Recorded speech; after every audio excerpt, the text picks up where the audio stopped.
Welcome back to another reading and correcting with me, Kindar, the Tiger Writes, and Ty, the Tiger Supervisor.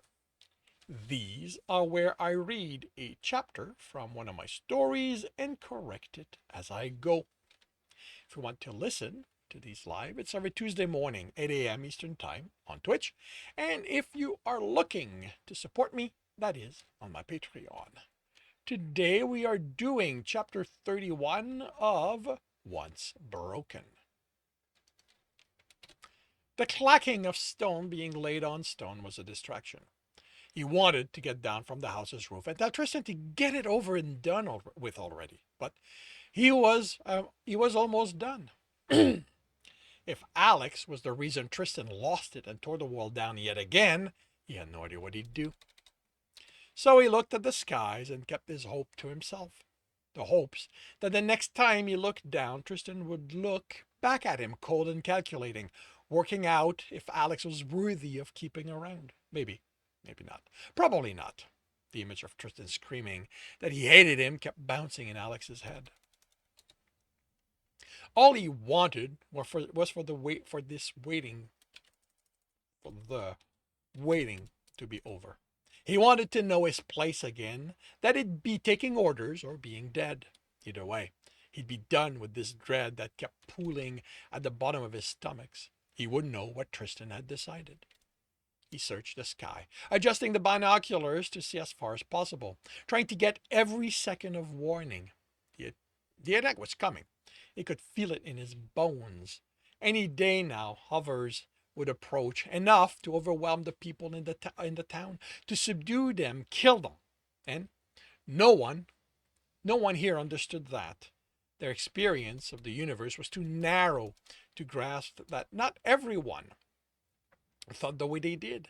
That for some, encountering a superior force wasn't a deterrent, but a challenge. For a corporation, it just meant they needed to add zeros to how much they offered they offered the mercs. The click and clack of stone paused, then started again, and that break was enough to pull at his attention. The wall was done. Well, and Alex almost jumped down. Finally, no, Tristan was still putting stones down. The alcove. Alex had forgotten the alcove needed to be there, but that would be quick comparatively. There was even a large flat stone at Tristan's feet. He watched, unable to tear his gaze away. This was it. Tristan was going to be cured. A stone toppled off the alcove, and Alex almost cried out, but the rest held. His finger pressed painfully against the binocular's casing. He wanted to catch the moment when the flat stone would be put over it. The instant the defender went in, he wanted to see Tristan lose his fear and doubt. If he kept watching, all he'd see was something setting Tristan off and destroying the wall again. Alex put the binocular to his eyes and looked at the town. The Somalians were going about their business, as if they knew that Tristan being almost done meant nothing. He saw Jacoby there, walking between buildings. Alex could count on one hand the number of times that the man had set foot in the town. But at least that meant he wasn't here, lying in wait for any excuse to grab Tristan, throw him in the hover, and fly off. Alex located Sartas, seated outside her home, watching the kids run around. Regeric exited, talked to her, and walked away. Alex followed him, trying to tell how he felt, if he'd gotten over the rejection, but the Somalian looked the way he always did among his people, smiling and happy. He watched a few of the warriors make repairs on homes, talking and laughing and doing. Nope, he wasn't watching that. They were happy, along with that last. He went back to looking over the trees, still nothing, but it was coming. More than 3 weeks was plenty of time for Legitech to gather an army's worth of mercenaries. The pure need caused his hand to shake. He wanted to unleash his frustration at waiting through his knives, hear the interrupted screams as life flowed out of bodies. He wanted to smell the blood mixed in with the scent of grass. He wanted to kill. That desire warred with the knowledge that the next time he fought mercenaries, there might be too many of them for him to win. that his death might be stolen from Tristan. He wanted to believe Tristan wouldn't let that happen, but it could only be true if he was back to his old self. That meant the alcove being finished, the defender in place, and them on their way off this planet. Guilt flared, leaving the Somalians to their fate. He glanced down. Tristan was putting on the last row. He looked away. The town's folks weren't his responsibility. Their survival was only a means to an end. Once Tristan was done, he had no use for this place. He would leave and he wouldn't care. Tristan didn't care about anything or anyone, so Alex wouldn't either. He looked at the town again, the children playing, the ones old enough to sit and listen around one older Somalian being told what? Stories of heroes of foregone time? Of Alex and Tristan? No, not them. They weren't heroes. When this town was destroyed, they'd be forgotten, as it should be. He tried to look away. There were so many kids.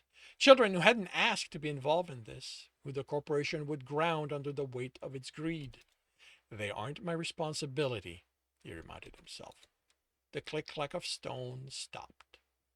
The pause was long enough. Alex had to look. The flat stone was on the alcove. It was done. Tristan had finished it. They could leave. Tristan was putting the defender in place. Alex's spirit soared. It was over. All the waiting, all the dread, the need. He wouldn't have to deal with that anymore. Tristan would tell him how he feel, what to do, who to kill. Yes, finally. The high-pitched whine forced him to look up. No, damn it, no!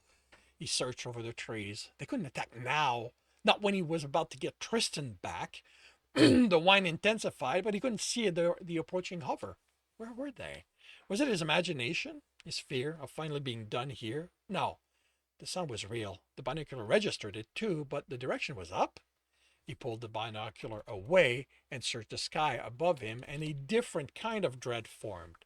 He located the dot. No, they couldn't. The heat of entry distorted it through the binocular, but he could tell there was no tail of material burning off. He adjusted the focus. Smooth surface. He could just make out the gravitic generators under it through the heat distortion. Not a rock, a dropship. With a curse, he scrambled down the building, skidding and almost losing his footing, jumping the last 15 feet that were too steep. A dropship meant professionals, either a better class of merc or corporate security. This was it. This was the fight that would wipe them all out. He hit the ground, running toward the town. He needed to organize the warriors. He had to hope enough of them were armed. They should have set up weapons cache in the town itself. Damn if the kids, damned in the town itself. Damn if the kid found them. Remembering Tristan, Alex slowed. He glanced over his shoulder, expecting his Somalian to be running too, but he stood there, looking down at the alcove. Alex was torn. He was here for Tristan, but the town needed a coordinated defense. If it needed a coordinated defense, if it had any chance of surviving. Tristan could take care of himself, Alex reminded himself. Even while broken, Tristan had demonstrated that, and he wouldn't be broken anymore, not now that he'd finished his assigned task. Satisfied, he started turning his head when he saw the heat distortion approaching Tristan. Alex stopped. Heat distortion didn't move that way. He put the binocular to his eyes and watched as Tristan fought nothing. No, not nothing. Tristan struck something and a man shimmered into existence. Tristan was fighting for his life. Alex ran. This is definitely another paragraph. Alex ran. He forgot about the town, the dropship. He forgot they were about to die under a wave of trained soldiers. His only thought was that he needed to save Tristan. And this concludes chapter 31 of Once Broken. If you are enjoying this, please leave a like. If you want to know when the next chapter is going to be up, subscribe and hit the bell. If you want to read this book as well as the others in the series, they are available at all major e-retailer. If you want to support me a different way and get access to just about everything I've written, that is on my Patreon. The links are in the notes, and with that, I shall wish you a good day.